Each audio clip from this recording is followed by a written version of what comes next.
Hello everyone, তো আজকে আপনাদের দেখাবো কিভাবে আপনার এনআইডি কার্ডের মাধ্যমে আপনার ফেসবুকটা ভেরিফিকেশন করতে পারেন।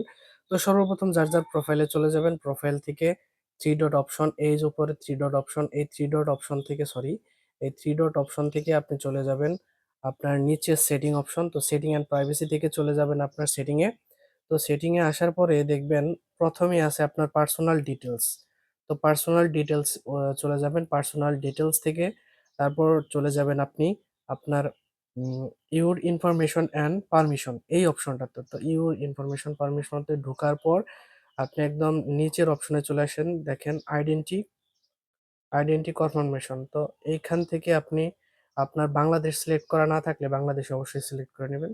তারপরে হচ্ছে কনফার্ম ইউর আইডেন্টি। তো কনফার্ম ইউর আইডেন্টি থেকে প্রথম অপশনটাতে চলে যাবেন যে running ads about social issues, electronics or politics. তো এই অপশনে ক্লিক করলেই আপনি তারপরে পেয়ে যাবেন আপনার কাঙ্ক্ষিত সেই কনফার্মেশন করার অপশন। তো এখানে দেখেন where we you run ads. তো ইউর কান্ট্রি সিলেক্ট করতে বলতেছে। তো সিলেক্ট অপশন থেকে আপনি এখানে বাংলাদেশ সিলেক্ট করে দিবেন। বাংলাদেশ সিলেক্ট করে দেওয়ার পরে দেখেন আপনার দেখেন রিমাইনিং চলে আসছে। তো আপনার পরবর্তী অপশন চলে আসছে পার্সোনাল আইডি। তো এখানে পার্সোনাল আইডিতে ক্লিক করার পরেই আপনি পেয়ে যাবেন যে আপলোড ইউর আইডি। হুম তো আপলোড ইউর আইডিতে সিলেক্ট করে নেক্সটে চলে যাবেন। তো নেক্সটে চলে যাওয়ার পরে দেখেন এখানে সি মোর অপশন দিলে দেখেন কত অপশন আছে, এখানে অসংখ্য অপশন আছে। আপনি চাইলে আপনার পাসপোর্ট দিয়ে ভেরিফিকেশন করতে পারেন, আপনি চাইলে আপনার ড্রাইভিং লাইসেন্স দিয়ে ভেরিফিকেশন করতে পারেন, আপনি চাইলে আপনার এনআইডি কার্ড দিয়েও ভেরিফিকেশন করতে পারেন। তো এখানে অসংখ্য অপশন আছে, আপনি চাই যেটা খুশি সেটা করতে পারেন। তো আমরা করব ন্যাশনাল এনআইডি কার্ড। তো ন্যাশনাল এনআইডি কার্ড দিয়ে নেক্সট অপশনে চলে যাবেন।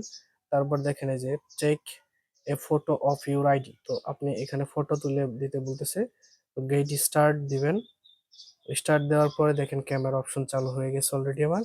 তো এখান থেকে ছবি আপলোড করে নেক্সট অপশনে দিলেই ইনশাল্লাহ আপনার ভেরিফিকেশন হয়ে যাবে এবং আপনার আইডিটা প্রসেসিং এ থাকবে। তো সবার জন্য অনেক অনেক শুভকামনা রইল। সবাই ভালো থাকেন, সুস্থ থাকেন। আর যদি ভিডিও বুঝতে অসুবিধা হয় তাহলে আমাকে মেসেঞ্জারে আপনারা এসএমএস দিতে পারেন। আমি ইনশাল্লাহ সবাইকে বিনা স্বার্থে বিনা খরচে আপনাদের প্রবলেম সলভ করে দিব। সবার জন্য শুভকামনা রইল। আল্লাহ তাআলা সবার মঙ্গল করুক। রমজান মাস উপলক্ষে আল্লাহ তাআলা সবাইকে সুস্থতা দান করুক। সবাই ভালো থাকবেন। সিয়াম সাধনার মাস, আল্লাহ তাআলা সবার গুনাহ মাফ করুক। সবাই ভালো থাকেন, সুস্থ থাকেন। আসসালামু আলাইকুম।